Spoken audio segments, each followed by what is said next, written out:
মাছের ঝোল সবাই সবার মতো বানায়, সবাই খুব সুন্দরই বানায়। তো আজ আমিও একটু বানালাম মাছের ঝোলের একটা রেসিপি, যেটা গরম ভাতের সাথে খেতে খুবই ভালো লাগবে। নমস্কার বন্ধুরা, মুনমুনের রান্নাঘরে আরও একবার সবাইকে সাদর আমন্ত্রণ জানাই।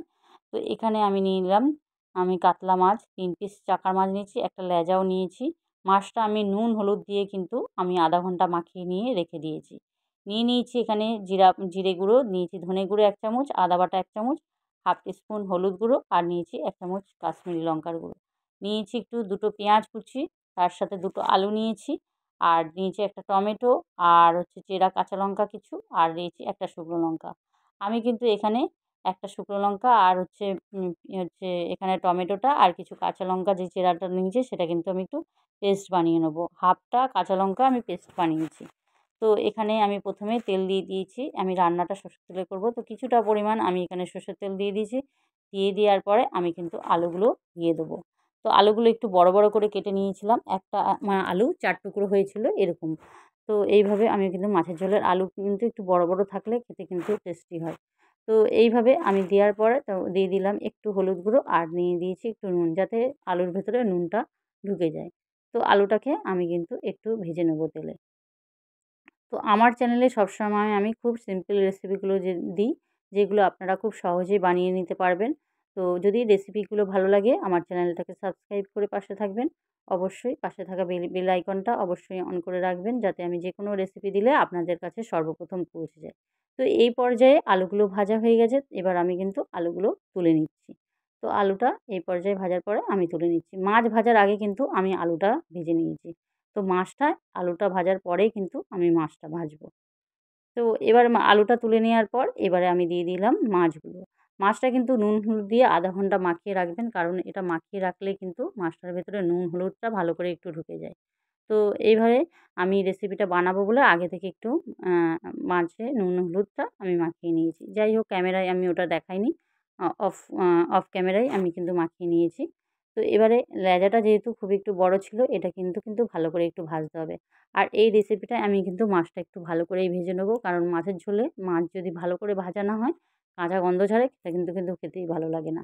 দেখুন, এবার কিন্তু আমি টমেটো আর নিয়েছি একটা শুকনো লঙ্কা, ঝাল লঙ্কা আর কিছু কাঁচা লঙ্কা। এটা কিন্তু আমি একটু পেস্ট বানিয়ে নেবো।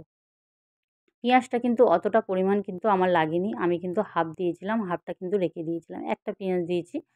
মানে 2টো পেঁয়াজ কেটেছি, একটা পেঁয়াজ কুচি দিয়েছি, একটা পেঁয়াজের মতো কুচি আমি কিন্তু রেখে দিয়েছি। অতটা পরিমাণ লাগেওনি আমার মাছের ঝোলে। তো এখানে দিয়ে দেওয়ার পর আমি এখানে মাছটা ভালো করে এইদিকে পেস্ট বানিয়ে নেবো, আর এদিকে মাছটা কিন্তু 1 পিঠ হয়ে যেতে আমি কিন্তু আরেক পিঠ উল্টে দেবো। তো এইভাবে মাছটা কিন্তু এক পিঠ এপিঠ ওপিঠ করে মাছটা ভেজে নিতে হবে। আর এদিকে একটা পেস্টও বানিয়ে নিয়েছি আমি ওই টমেটোর, যেটা পেস্টটা বানিয়ে নিলেই কিন্তু টমেটোটা পেস্ট করলে খেতে কিন্তু এই রেসিপিটা বেশি ভালো লাগবে। তো এইভাবে মাছটা কিন্তু এপিঠ ওপিঠ করে মাছটা ভাজতে হবে।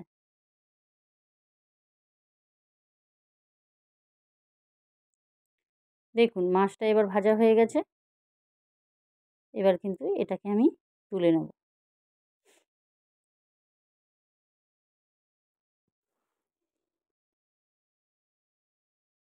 ব্যাস, এই পর্যায়ে মাছটা ভাজা হয়ে গেছে। লেজাটা কিন্তু আমি আরও একটু ভালো করে ভেজে নেব, কারণ লেজাটা একটু একটু ভালো করে না ভাজলে ওর ভেতরে তেলটা যদি না ঢোকে, না ভাজা হয় কিন্তু লেজার ভেতরে কাঁচা থাকবে, তখন কিন্তু ভালো লাগবে না। তার জন্য লেজাটাও কিন্তু ভালো করে আমি ভেজে তুলে নেব। দেখুন, এই পর্যায়ে আমার লেজাটা ভাজা হয়ে গেছে। এবার দিয়ে দেবো আমি এখানে একটু কালো জিরে। তার সাথে দিয়ে দিয়েছি 2টো তেজপাতা। তার সাথে দিয়ে দিলাম আমি একটু পেঁয়াজ। পেঁয়াজটা কিন্তু একটা দিয়েছি, আমি 2টো পেঁয়াজ কেটেছিলাম, আমি কিন্তু পরিমাণে কম দিয়েছিলাম। হাফটা দিয়েছিলাম, হাফটা কিন্তু আমি দিইনি।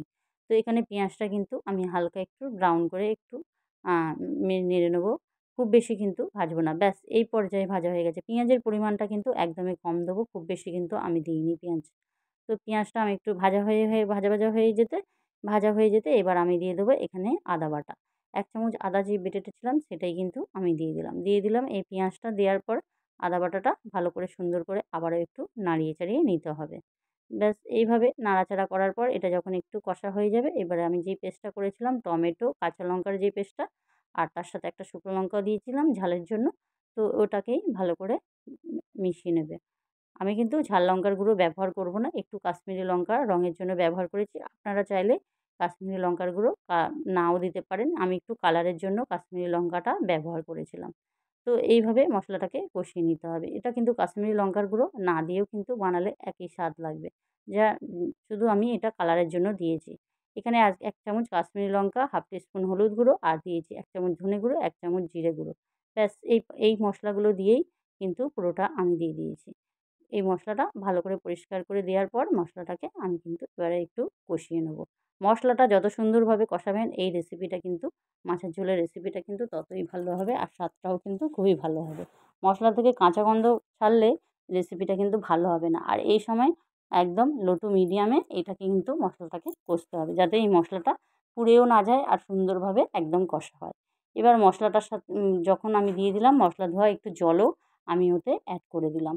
ব্যাস এই মশলা ধোয়া জলটা দেওয়ার পর আবারও মশলাটাকে সুন্দরভাবে কিন্তু একটু কষতে থাকবো। যাতে মশলাটাকে কোনো রকম কাঁচা গন্ধ না ছাড়ে। তো এইভাবে মশলাটাকে কিছুক্ষণ কষবো। কিছুক্ষণ কষতে, কষতে দেখবেন মশলা থেকে খুব সুন্দর একটা তেল ভেসে আসবে।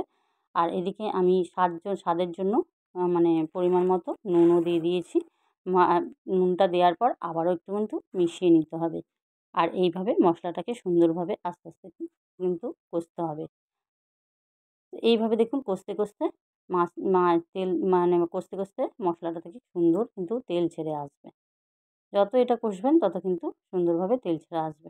এবার আমি দিয়ে দেবো এখানে আলুগুলো। যে ভাজা আলুটা আমি ভেজে রেখেছিলাম সেটাই কিন্তু দিয়ে দিলাম।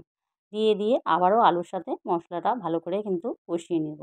কিছুক্ষণ এইভাবে কষাতে হবে। পুরনো বন্ধুদের আমার অনেক, অনেক ভালোবাসা, অনেক ধন্যবাদ সবসময় পাশে থাকার জন্য। নতুন বন্ধুরা যারা আমার এই রেসিপিটা দেখছেন, নতুন ভিজিট করছেন তারা অবশ্যই আমার চ্যানেলটাকে সাবস্ক্রাইব করে নোটিফিকেশনটা অবশ্যই অন করে রাখবেন যাতে আমি যে কোনো রেসিপি দিলে আপনাদের কাছে পৌঁছে যায়। তো এইভাবে আলুটা মশলাটা ভালো করে একদম কিছুক্ষণ কষিয়ে নেব। তো এইভাবে দেখুন কষতে, কষতে আর কি সুন্দর একটা তেল ভেসে আসবে তখন এবার আমি এটাতে গরম জল অ্যাড করে নেব। হাতের কাছে আমার গরম জল ছিল তাই ওটাই দিয়ে দিলাম। তো গরম জলটা দিলে স্বাদটা একটু ভালো হয় তার জন্য দেওয়া হয়। কিন্তু সবসময় গরম জলটা দেওয়াও হয় না অনেক সময়। তো আপনারা ঠান্ডা জলও দিতে পারেন। তো স্বাদে একটু হয় কিন্তু সবসময় তো গরম জল করে দেওয়াও কিন্তু আমাদের সম্ভব হয় না। কারণ আমরা প্রতিদিনই নিত্য রান্না করি তখন গরম জল করা সম্ভব হয় না। তো দিতে পারলে খুবই ভালো, না দিতে পারলে আপনারা ঠান্ডা জলেই দিয়ে দেবেন। তো এখানে আমি একটু গরম জল দিয়ে দিয়েছিলাম। একটু দিয়ে দেওয়ার পরে এই দেখুন আলু আর এটা সুন্দরভাবে যখন এটা ভালো করে মিশিয়ে দেবো, দিয়ে দেওয়ার পরে এটা কিন্তু আমি ঢাকনা চাপা দিয়ে দেবো। তো একটু জলটা একটু দিতেই হবে কারণ হচ্ছে আলুটাও একটু ফুটবে আবার মাছটাও একটু ফুটবে তার জন্য কিন্তু জলের পরিমাণটা একটু দেবেন। তো একটু ঝোলও হবে রেসিপিটা। খুব বেশি ঝোলও হবে না আর মানে একটু ঝোল থাকবে এরকম টাইপের। তো দেখুন কিছুক্ষণ আমি ৫ মিনিটের মতো এটা ফুটতে দেবো। ব্যাস ফোটা লো টু মিডিয়ামে এটা হালকা, হালকাভাবে হওয়ার পর দেখুন আমি আসার পরে আলুটা কিন্তু আমি সেদ্ধ হয়ে গেছে নিয়ে খুন্তির সাহায্যে দেখব। দেখুন আলু পুরো আমার সেদ্ধ হয়ে গেছে। তো আলুটা সেদ্ধ হয়ে যাওয়ার পর এখানে আমি দিয়ে দেবো মাছগুলো। যখন দেখব আলুটা সেদ্ধ হয়ে গেছে এবার মাছগুলো কিন্তু আস্তে, আস্তে দেবো। ১ম এ কিন্তু আমি লেজার পিসটাই দিয়েছি যেহেতু লেজার পিসটা দেওয়ার পরে তার উপরে আমি কিন্তু মাছটা দিলাম। মাছটা দিয়ে দেওয়ার পর এবার কিন্তু আমি একটু নাড়াচাড়া করে দেবো যাতে মাছের ভিতরে এই পিসটা পুরোটাই ঢুকে যায়। আবারও কিন্তু এটা দেওয়ার পর একটু ঢাকনা চাপা দিয়ে দেবো যাতে মাছের ভিতরে একদম পুরো ঝোলটা ঢুকে সুন্দরভাবে একদম মজে যায়। তার সাথে দিয়ে দেবো একটু চেরা কাঁচা লঙ্কা। তো চেরা কাঁচা লঙ্কা দিয়ে এটা কিন্তু ঢাকনা চাপা দিয়ে ২ থেকে ৩ মিনিট এটাকে কিন্তু ফুটতে দেবো। ব্যাস এটা ফুটে গেলেই রেডি হয়ে যাবে পুরো মাছের ঝোলের রেসিপি। ওপর থেকে একটু সামান্য গরম মশলা গুঁড়ো ছড়িয়ে দিলেই রেডি হয়ে যাবে একদম পারফেক্ট মাছের ঝোলের রেসিপি। তো রেসিপিটা ভালো লাগলে অবশ্যই কমেন্টে জানাবেন আর আম অবশ্যই কমেন্ট করে জানাবেন কেমন হলো আজকের রেসিপি। ধন্যবাদ সবাইকে। Thank you for watching. সবাই ভালো থাকবেন, সুস্থ থাকবেন। টাটা সবাই।